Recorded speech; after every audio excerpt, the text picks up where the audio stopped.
अस्सलामु अलैकुम रहमतुल्लाहि व बरकातुहू। दोस्तों, एक वाकया लेकर आया हूँ जो इस आयत की तस्दीक करता है, इन्नल्लाह मअस-साबिरीन, बेशक अल्लाह सब्र करने वालों के साथ है। यानी सब्र का अंजाम क्या होता है, सब्र का फल कितना मीठा होता है इस वाकये। और इसलिए आप सबसे गुजारिश है कि इस वीडियो को पूरा देखें, अच्छा लगे तो इसको शेयर की। एक औरत का वाकया है कि एक बहुत ही जाहिदा, परहेजगार, मुत्तकी एक औरत को अल्लाह रब्बुल इज्जत हर बार एक नरीना औलाद से नवाजता, मगर चंद दिनों के बाद, चंद महीनों के बाद वह बच्चा फौत हो जाता। यही सिलसिला चलता रहा। हर साल उस औरत को एक बच्चा मिलता और कुछ महीनों, कुछ दिनों के बाद वो बच्चा फौत हो जाता। आखिर में इस तरीके से यके बाद दिगरे उस औरत के 20 बच्चे फौत हो गए। जब आखिरी बच्चा उसका फौत हुआ तो उस औरत के सब्र का बंधन टूट गया। रात की तन्हाई में जिंदा लाश के तरह वो औरत उठती है और अल्लाह रब्बुल इज्जत के सामने सर्वसजूद हो जाती है और अल्लाह से शिकायत करती है कि ऐ परवरदिगार, मैं नाचीज से कौन सी ऐसी गुनाह हो गई, कौन सी ऐसी तकसीर हो गई जो हमको हर साल एक नए खुशखबरी मिलती है और एक बहार की खुशखबरी मिलती है, और जब वो बहार आ जाती है तो कुछ दिनों ही उस बहार को मैं देखती हूँ कि उसके बाद गमों का पहाड़ टूट जाता है और हर वक्त मैं इस गम में रहती हूँ कि ये बच्चा परवान चढ़ेगा कि क्या। कुछ दिनों के बाद ये बच्चा भी ऐ दिलों की भेद जानने वाला, ऐ सबकी सुनने वाला, ऐ रहीम जात, ऐ करीम जात, और हमें भी औलाद की खुशखबरी अता फरमा दे।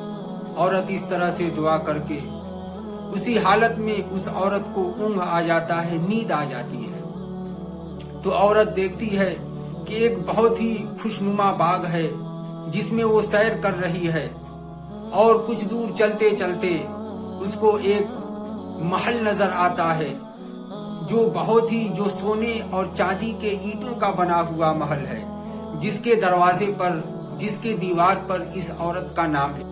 जब औरत उसके अंदर जाती तो देखती है कि उसमें हर तरह का ऐशो आराम का सामान है और इतनी ऐसी ऐसी नेमतें उसमें रखी हुई है जिसका इंसान दुनिया में कभी तसव्वुर भी नहीं कर सकता।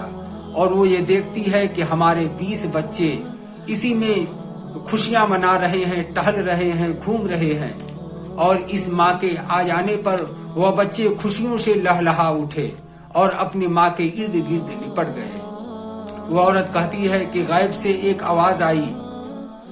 किसी ने कहा कि ऐ औरत, जो तुमने सब्र की है बच्चों के वफात पर, बच्चों के मर जाने पर जो तुमने सब्र की है, वो तुम्हारे सब्र का ये न। लिहाजा उस औरत की नींद इसी खुशियों में खुल जाती है।